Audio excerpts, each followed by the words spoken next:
మహాశివరాత్రి రోజు మనం చేసే జాగరణ వల్ల కలిగే అద్భుత ఫలితాలు నేను సైంటిఫిక్గా చెప్పబోతున్నాను. 365 డేస్లో మీరు సాధన చేసి పొందలేనిది ఆ ఒక్క శివరాత్రి నాడు మీరు ఎలా పొందగలరో నేను చెప్తాను. ఇది చాలామందికి తెలియకపో ఉండొచ్చు. రోజు మెడిటేషన్ యోగా చేసే వాళ్ళకి ఇది చాలా ఈజీగా అర్థమవుతుంది. అయినా నేను మీకు సింపుల్గా చెప్పడానికి ట్రై చేస్తాను.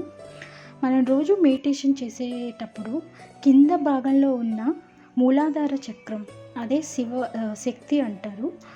అక్కడ నుంచి రోజు స్లోగా మనం మెడిటేషన్ చేసినప్పుడు ఎనర్జీ ఫ్లో అవుతూ ఉంటుంది. ఎక్కడికి? తల భాగంలో ఉన్న సహస్రార చక్రం, అదే హయ్యర్ కాన్షియస్నెస్, అదే శివతత్వం కూడా అంటారు. అక్కడ అక్కడ ఏకమైనప్పుడు మనకు ఎన్లైట్మెంట్ అవుతుంది. ఇది నేను చెప్పేది నార్మల్ డేస్లో.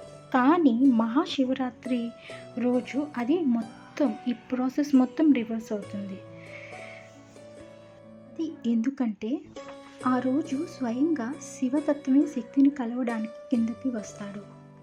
ఆ టైంలో మనం మెడిటేషన్ చేసినప్పుడు మన తల భాగంలో ఉన్న సహస్రార చక్రం అంటే శివతత్వం డైరెక్ట్గా శక్తిని కలుస్తా అంటే మూలాధారం.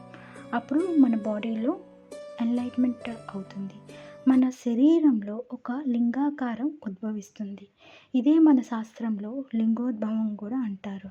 అందుకే మహాశివరాత్రి రోజు మొట్టమొదటిసారి శివలింగానికి పూజ అవుతుంది అని అంటారు.